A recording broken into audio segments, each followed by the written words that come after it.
There's a lamp on the table tonight. Its light is steady and warm, falling in a small circle across the wood, and beside it, resting where you might set a book you've been meaning to open, there's a book.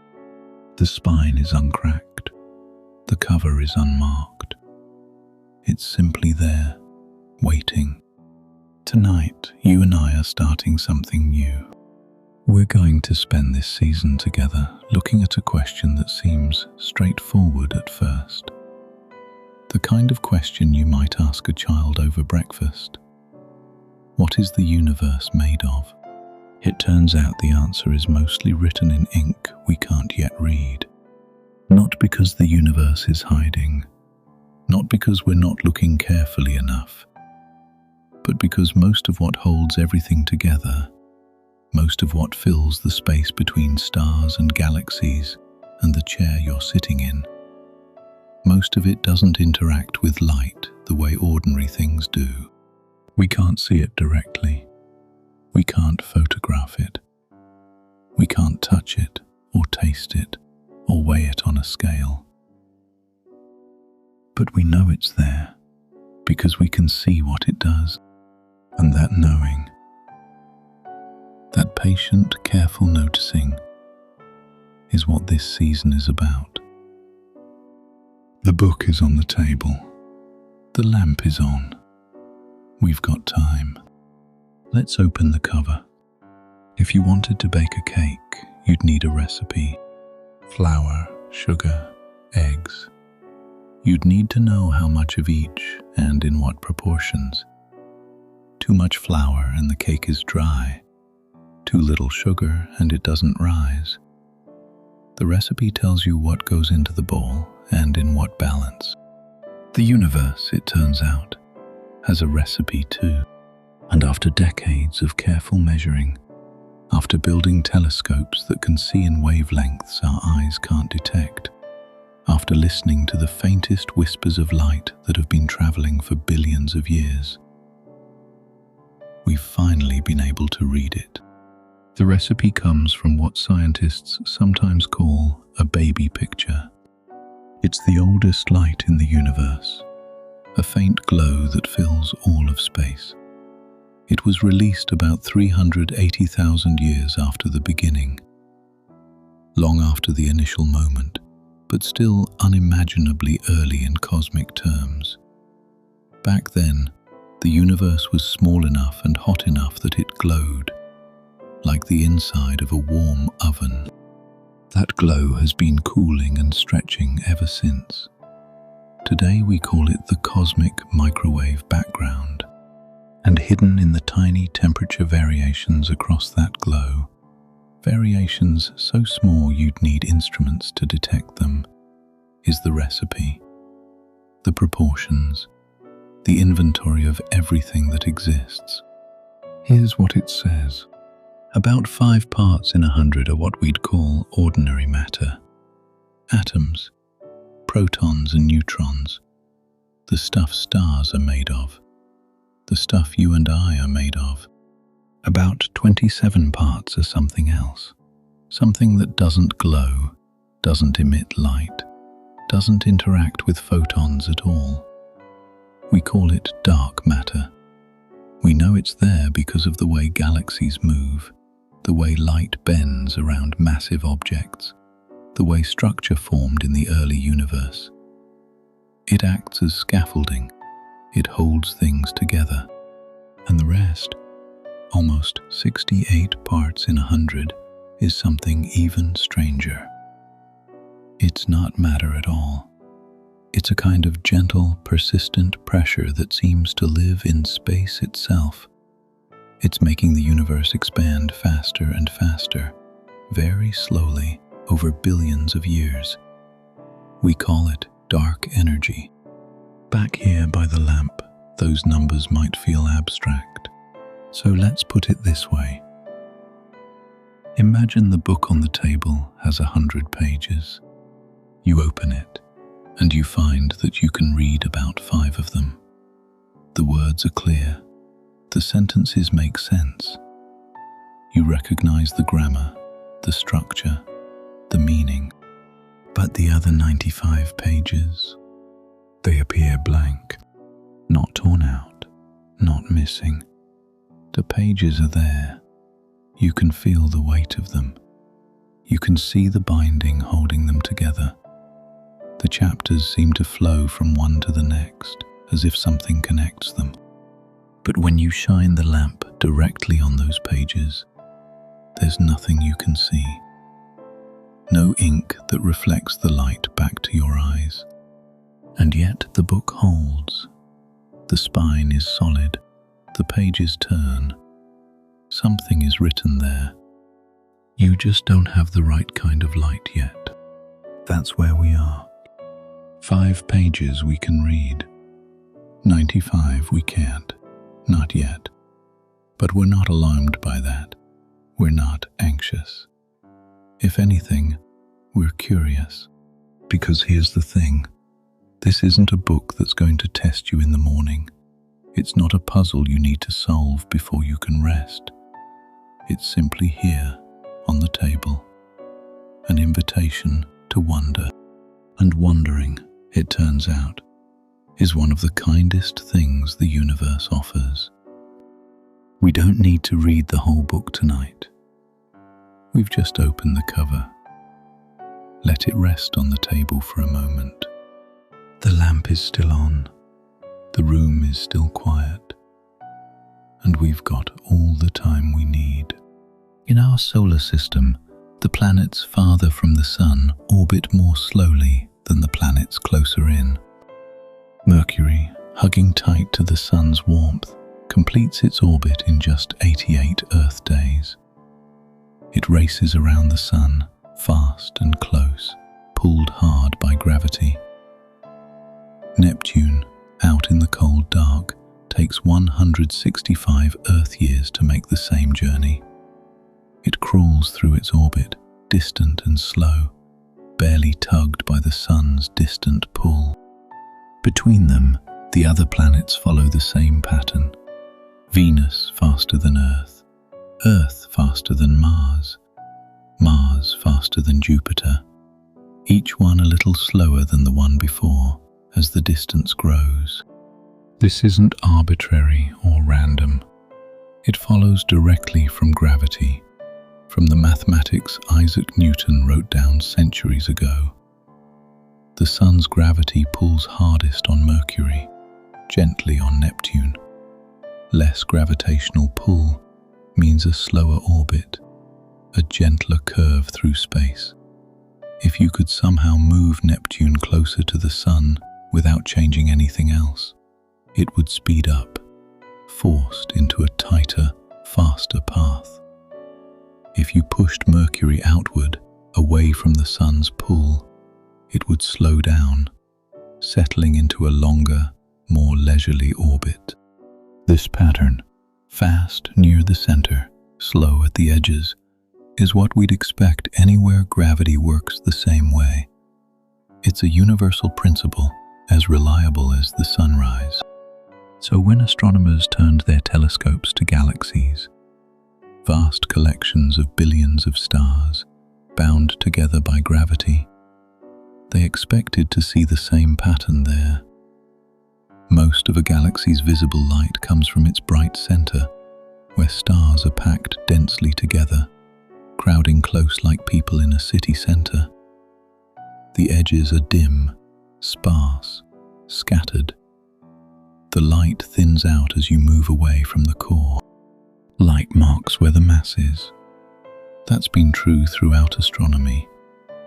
Bright means massive, dim means sparse.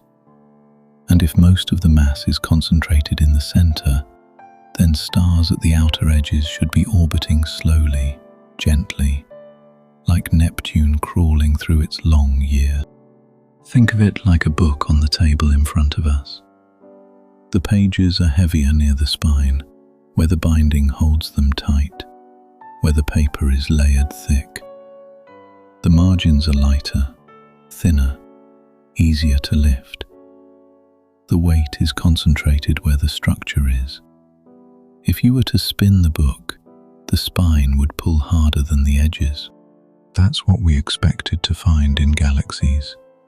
That's what the mathematics predicted, what decades of work with Newton's equations told us to look for.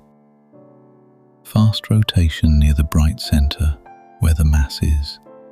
Slow rotation at the dim edges, where the mass thins out and the gravitational pull weakens. But when scientists finally developed the tools to measure the speeds carefully, out at those dim edges where the light fades into darkness, that's not what they found. In the late 1960s and through the 1970s, two astronomers, Vera Rubin and W. Kent Ford Jr., began measuring how fast stars were moving at the outer edges of spiral galaxies. This was technically difficult. The edges of galaxies are dim, very dim. The stars out there are sparse and their light faint, barely reaching us across the vast distances of space. Previous instruments couldn't gather enough light to measure their speeds reliably. The signal was too weak, the data too noisy. But Kent Ford had built something new, an image tube spectrograph that could amplify faint light, turning whispers into measurable signals.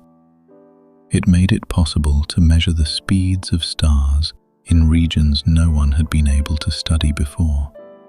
The far edges, the dim outskirts, the places where galaxies fade into the dark. It was patient, careful engineering. Not dramatic, not flashy, just effective. The kind of work that takes years to perfect, that solves one technical problem after another, until finally, quietly, it works. In 1970, Rubin and Ford published a study of the Andromeda galaxy, M31, the nearest large spiral galaxy to our own. They measured the speeds of stars far from the center, out where the visible light fades into darkness, where you'd expect everything to be moving slowly. The outer stars weren't slowing down. They were moving at about the same speed as stars near the center, roughly 200 to 250 kilometers per second. Fast. As fast as the inner stars, as fast as stars surrounded by all that concentrated light and mass. The rotation curve, as it's called, was flat, not declining, not tapering off the way Newton's gravity said it should. Just flat, level, as if something unseen were holding those distant stars in a faster orbit than the visible mass could account for. It was unexpected, puzzling, but one galaxy might be an anomaly, a quirk, an exception to the rule. So they kept measuring, galaxy after galaxy, patiently, methodically.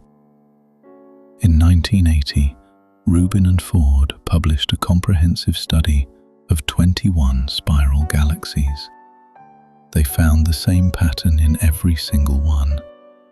Flat rotation curves, outer stars moving as fast as inner stars, even though most of the visible light, most of what we assumed to be the mass, was concentrated in the center.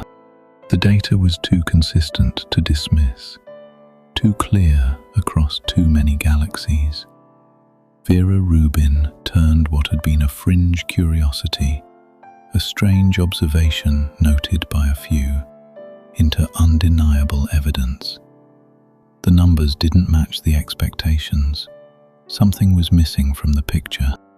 It was as if every book on the shelf weighed the same at the margin as it did near the spine. As if something unseen were adding weight to the edges, holding them steady, keeping them from sagging under their own lightness. The lamp still glows on the table. The book is still here, the pages turning under our attention. And we've just read the first clue. Galaxies don't spin the way they should, if only visible matter is present. The flat rotation curves mean something specific. There is much more mass in a galaxy than the stars and gas we can see. Roughly 5 to 10 times more. But that invisible mass isn't distributed the way the visible matter is. The stars and glowing gas we photograph are concentrated in a flat disk at the center. The beautiful spiral arms you see in pictures, bright and photogenic, the iconic image we think of when we picture a galaxy. That bright disk might stretch 50,000 or 100,000 light years across, a vast pinwheel of light spinning in the darkness. But the invisible mass forms something different. A vast, roughly spherical halo that surrounds the visible galaxy and extends far beyond it. It reaches perhaps 100,000 to 300,000 light years from the center, 2 or 3 times the diameter of the visible disk. The bright spiral, the part we photograph and study and marvel at, is just a small circle sitting inside this enormous, invisible sphere. Picture the lamp on the table again. The light makes a bright circle on the surface. Clear, well-defined, easy to see. The edges are sharp. You can point to where the light stops. But the room extends well beyond what the lamp illuminates. The walls are out there in the darkness, a few feet away, maybe 10 feet, maybe more. The corners are dim. The far edge of the room is invisible from here. But the room doesn't end where the light does. The frame of the house doesn't stop at the edge of the lamplight. It continues, hidden, holding the structure even in the darkness. The visible galaxy is the lamplight. The dark matter halo is the room. This was the first clue, the first page turned. Galaxies spin in a way that only makes sense if most of their mass is invisible, spread in a vast sphere around the bright center we've been photographing for more than a century. The rotation curves told us this. The numbers demanded it.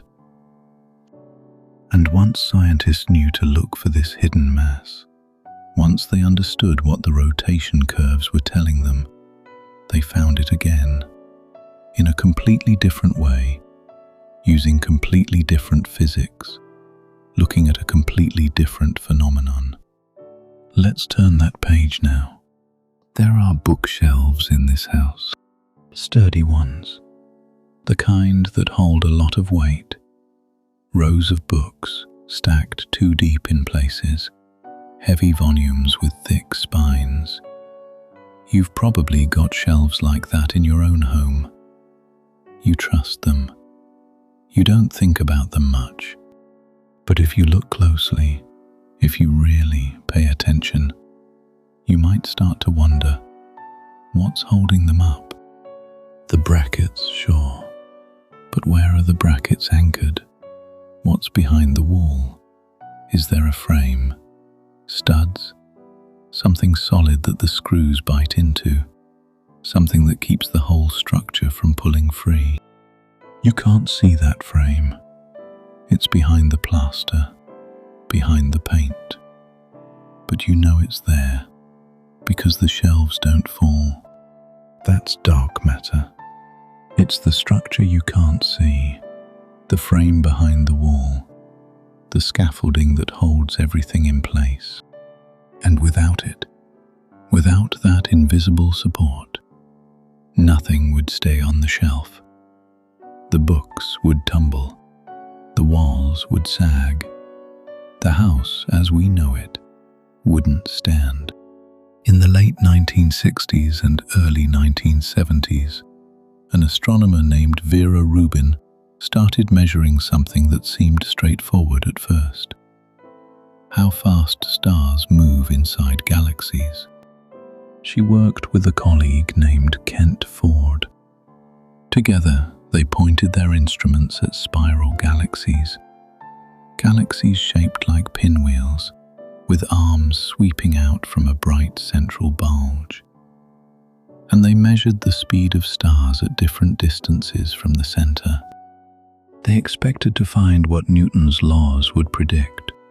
Stars close to the center, where most of the visible mass is concentrated, should move fast. Stars farther out, where there's less visible mass pulling on them, should move slower. That's how planets work in our solar system. Mercury, close to the Sun, orbits quickly. Neptune, far from the Sun, crawls along in comparison. But that's not what Rubin and Ford found. The stars at the outer edges of galaxies were moving just as fast as the stars near the center, sometimes even faster, as if something invisible, something they couldn't see, was holding the galaxy together, adding mass, adding gravity, keeping those outer stars from flying off into the dark. It was a bit like watching a carousel where the horses at the very edge spin just as fast as the horses near the center. Something unseen must be pulling them along. Back in the room, we can think of it like this. The walls of the house are standing firm, held by a frame we've never seen directly. The visible paint, the plaster, the shelves themselves, those are the stars. But the studs, the beams, the skeleton of the structure, that's hidden. And yet, without it, nothing stands. In 2006, astronomers observed something extraordinary. Two massive clusters of galaxies, each containing hundreds of galaxies, vast clouds of hot gas, and all the dark matter bound to them, had collided. When galaxy clusters collide, the galaxies themselves mostly pass through each other. Space is big, stars are small. Collisions between individual stars are rare. But the hot gas, the gas that glows in X-rays, the gas we can photograph, that gas slows down. It crashes into itself. It clumps. It gets left behind, like two clouds of steam meeting and tangling together.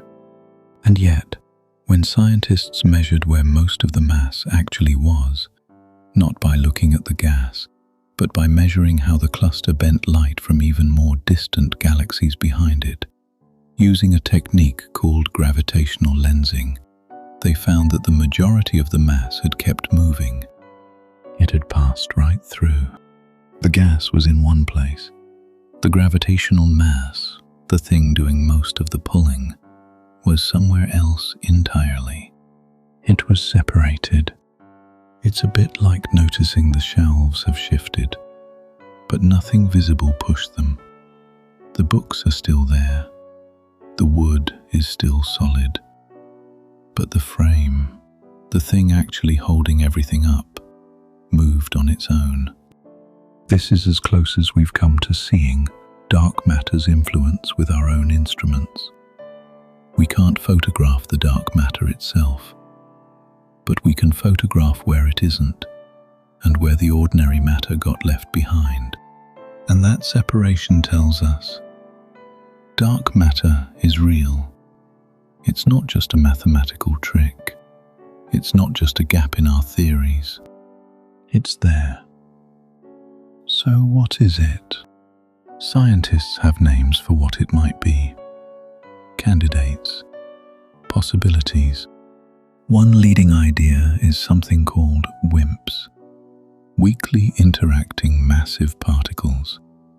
These would be particles that have mass, that respond to gravity, but that almost never interact with ordinary matter. They'd pass through you, through the earth, through the walls of this room, like ghosts passing through a house they no longer live in. Another candidate is something called an axion, a much lighter particle, predicted by certain theories, that could fill space in vast numbers. Detectors with names like Lux Zeppelin and ADMX are listening, watching, waiting for a signal. So far, There's been silence. Not because the detectors aren't sensitive. They are. Extraordinarily so. But dark matter, if it's made of these particles, is extraordinarily shy. It doesn't want to be caught in the act. And that's all right. Science is patient. The search continues. We haven't identified the carpenter yet. We've just noticed the carpentry, the joints, the fit, the way the house holds together even when we can't see the nails. And that's enough for one chapter. We can leave a bookmark here. The shelves are still standing. The lamp is still on. There's nothing urgent to resolve tonight. The frame is there. We know it by what it does. And for now, that's enough. Now let's shift our attention to something even quieter. Not the furniture, not the shelves, not the books or the lamp or the walls themselves. The space between them. The room itself. If you could measure the distance between the chair you're sitting in and the window across the room, if you could measure it with the kind of precision astronomers use, measuring distances across billions of light years, you'd find something strange. That distance is getting larger. Not quickly, not violently, not in any way you'd ever notice in a human lifetime, or 100 human lifetimes, but slowly, patiently, over billions of years, the space is growing. It's as if the house itself is quietly, imperceptibly adding rooms. Not by building new walls, but by stretching the space between the walls that already exist. The distance between the chair and the window, if you could measure it in cosmic terms, is getting just a little larger. And that stretching, that gentle expansion, is what we're going to talk about now. In 1998, two teams of astronomers were trying to answer a simple question. Is the universe's expansion slowing down? It seemed like a reasonable thing to expect. After all, if you toss a ball into the air, gravity pulls it back. The ball rises quickly at first, then slows, then stops, then falls. The expansion of the universe, born in the initial moment we sometimes call the Big Bang, should work the same way. The mutual gravity of everything pulling on everything else should slow the expansion over time. So the two teams, one led by Saul Perlmutter, the other by Brian Schmidt and Adam Rees, set out to measure that slowing. They looked at distant exploding stars called Type 1a supernovae, which are extraordinarily useful because they all explode with roughly the same brightness. If you know how bright something actually is, and you measure how bright it appears from Earth, you can calculate how far away it is. And the farther away a supernova is, the longer its light has been traveling, which means you're seeing it as it was in the distant past. The teams measured dozens of these supernovae, some billions of light years away, some closer, and they plotted the data. And the data said something unexpected. The distant supernovae, the ones from billions of years ago, were dimmer than they should have been. Not because they were different, but because they were farther away than expected. Which means the expansion wasn't slowing down. It was speeding up. Imagine tossing a ball into the air and watching it rise faster the higher it climbs. Something is pushing. Sitting here by the lamp, that push doesn't feel urgent. It doesn't feel alarming. It's patient. It unfolds over billions of years, not over the course of an evening. But it's there, and it's real. In 2011, Perlmutter, Schmidt, and Rees were awarded the Nobel Prize in Physics for the discovery. So what is it? What's pushing? Scientists call it dark energy. But that name can be a little misleading because it's not a fluid. It's not a gas. It's not a wind blowing through space, or a substance you could bottle, or a force you could shield yourself from. It's more like a quality of space itself. Everywhere, all at once, quietly persistent. One way to think about it, and this is still a hypothesis, still something scientists are testing, is that empty space has energy. Not because something is in the space, but because the space itself, by virtue of existing, carries a kind of tension, a slight outward pressure. The more space there is, the more of this energy there is. And as the universe expands, as space grows, the push grows too. Very slowly, very gently, but it adds up over billions of years. Albert Einstein once guessed at something like this. In 1917, he added a term to his equations, something he called the cosmological constant, to balance the universe and keep it from collapsing under its own gravity. Later, when Edwin Hubble discovered that the universe was actually expanding, Einstein called it his biggest blunder. But it turns out the universe may have agreed with Einstein's first guess after all, or something very close to it. Here in the room we can think of it like the warmth, not the warmth from the lamp, that's localized, concentrated, but the warmth of the room itself, the air, the walls, the background temperature. You can't point to it. You can't say it's coming from one place. It's simply everywhere. Dark energy is like that.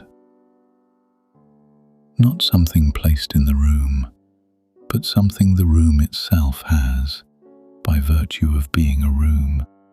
Very recently, in 2024, just a few months before tonight, a massive new project called DESI, the Dark Energy Spectroscopic Instrument, released its first-year results.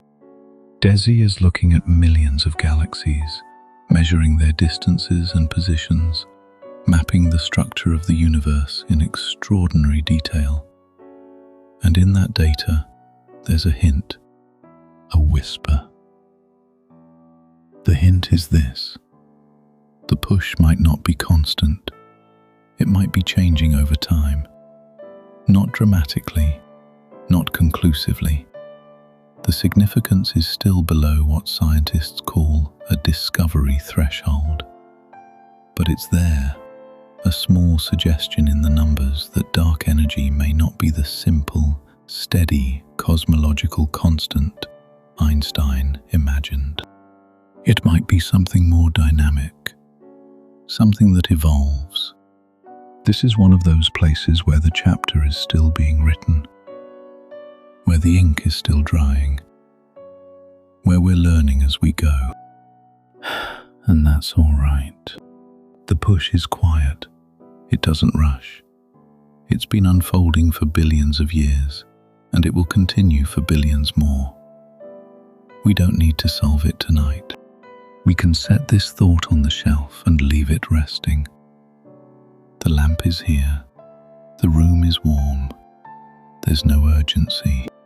Just a gentle, patient expansion. Like the house adding rooms in the dark, one careful breath at a time. Back here by the lamp, there's something worth saying about the word we've been using. Dark.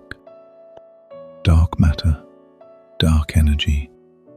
It's the word that appears in every headline, every article, every conversation about the 95% we can't see directly.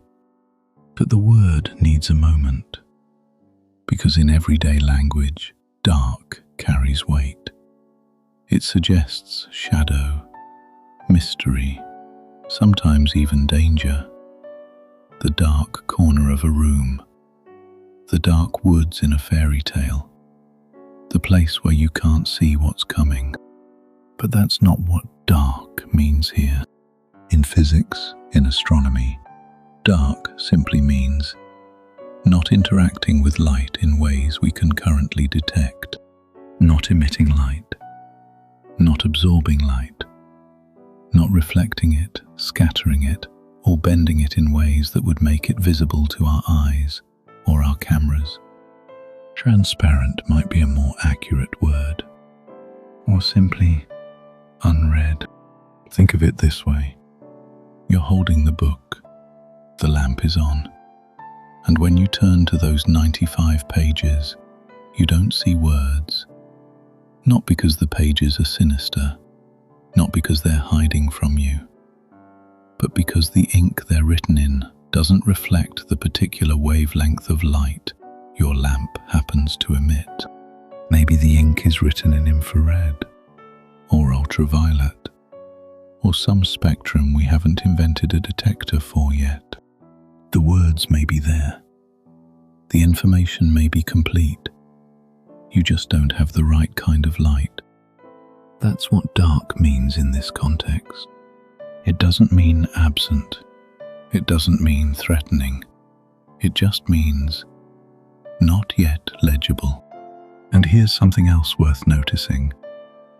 Dark matter and dark energy are not the same thing. They share the word dark. They both represent parts of the universe we can't see directly, but they appear to be entirely different chapters, not the same story, told in different ways. Two separate unknowns. Dark matter is structural. It holds things together. It's the frame behind the walls, the scaffolding that keeps galaxies from flying apart, the gravitational glue that allowed stars and planets to form in the first place. It pours. Think of it as the frame of the house, the beams, the support, the thing that keeps the roof from collapsing, the walls from buckling. You can't see it when you walk through the rooms, but without it, there would be no rooms to walk through. Dark energy, on the other hand, is expansive. It pushes things apart, very gently, very slowly, but persistently over billions of years. It's not a frame, it's not a structure, it's the growing of the space itself, the way the rooms seem to stretch, the way the distance between the furniture and the walls increases, not because anything is moving through the room, but because the room is quietly adding space to itself. Think of it as the openness, the air, the space between. And as far as we can tell, these two things, the frame and the openness, are unrelated. They don't come from the same source. They don't serve the same function. They just both happen to be invisible to the kind of light we've learned to see with. One holds, one stretches. Two different mysteries, written on two different sets of blank pages. So here we are, sitting in a universe where most of what exists is invisible to us, where the recipe is 95% ingredients we can't taste, can't touch, can't photograph. And one way to respond to that might be with frustration, or anxiety, or the feeling that we're missing something crucial, something we ought to understand before we can rest. But there's another way to think about it. What does it mean that most of reality is invisible to us? It means the universe is more than we thought, larger, stranger, more full of possibility than any story we could have written for ourselves. It means that science, real science, not the tidy version from textbooks, but the living, breathing practice of asking questions and looking carefully, is honest enough to say, we don't know. And that honesty is beautiful. Not knowing isn't a failure. It's not a gap that needs to be filled before you can feel settled. It's simply the condition we live in, the condition we've always lived in. Humans have never known everything. We've never had the whole book in hand. And yet, we've built houses, we've made tea, we've looked up at the stars and told stories, and held each other through the dark. Not knowing is its own kind of quiet. It doesn't demand anything from us tonight. It doesn't ask us to solve anything, or fix anything, or figure out the final answer before morning. It just invites us to wonder, to sit with the question, to let the blank pages rest on the shelf, knowing that someday someone might find the right kind of light. But not tonight. Tonight, we can let it be. The lamp is still on. The book is still open. And the mystery, the quiet, patient mystery of the 95%, is simply here. Like the warmth in the room, it doesn't need to be resolved. It's enough, just as it is. Let's look back for just a moment at what we've held tonight. We opened a book. We looked at the recipe for the universe, the inventory, the proportions, the list of ingredients that make up everything we know. And we found about 5 parts in 100 are ordinary matter. Atoms, stars, dust, oceans, you. About 27 parts are the invisible scaffolding, dark matter, the frame behind the walls, the structure that holds galaxies together and keeps stars from drifting apart into open space. And the rest, almost 68 parts, is the gentle push, dark energy, the quiet, persistent stretching of space itself, making the room a little larger with each passing billion years. We met the evidence, Vera Rubin's spinning galaxies, the bullet cluster's separated mass, the distant supernovae, dimmer than expected, and the baby picture of the cosmos, the cosmic microwave background, showing us the proportions written into the universe's earliest light. And we learned that the word dark doesn't mean dangerous or missing. It just means not yet legible. Pages written in ink our lamps can't read. Not absent, just unread. That's what we've held. That's what we've opened. And it's enough for one night. There's more on the shelf, of course. More chapters, more questions. In the episodes ahead, we'll look more closely at the scaffolding, at what dark matter might be, and where the search is taking us. We'll explore the push, the strange quiet force that's stretching the universe, and the tension in the measurements that suggests we might not have the whole story yet. We'll talk about the cosmic web, the vast structure of filaments and voids that connects galaxies across billions of light years. We'll talk about the measurements that don't quite agree and what that tension might mean. And we'll ask the question that lives at the edge of every cosmologist's mind. Where is all this going? But those are chapters for another night. Tonight, we've simply opened the cover. We've looked at the table of contents. We've seen the shape of the book, felt the weight of it in our hands. There's more on the shelf, whenever you'd like to come back. No rush, no deadline, no test in the morning, just an invitation. The book is back on the shelf now. The lamp is still on, casting its small circle of light across the table. And the room around you, the room you're sitting in right now, with its own walls and its own warmth and its own quiet, is exactly as it should be. There's nothing you need to figure out before morning. Nothing you need to hold on to. Nothing that requires your attention in this moment. You've already held something remarkable tonight. The quiet fact that the universe is mostly made of mystery. That we live in a cosmos where 95% of the recipe is written in ink we can't yet see. Where the scaffolding is invisible. Where the push is patient. Where the frame holds even though we've never touched it directly. And that mystery, that vast, quiet, patient mystery, isn't something to solve before you sleep. It's something to rest inside of. Because mystery, it turns out, is a very restful thing to hold. It doesn't ask anything of you. It doesn't demand answers or action or understanding. It simply is, like the warmth of the room, like the weight of the blanket, like the steady rhythm of your own breathing.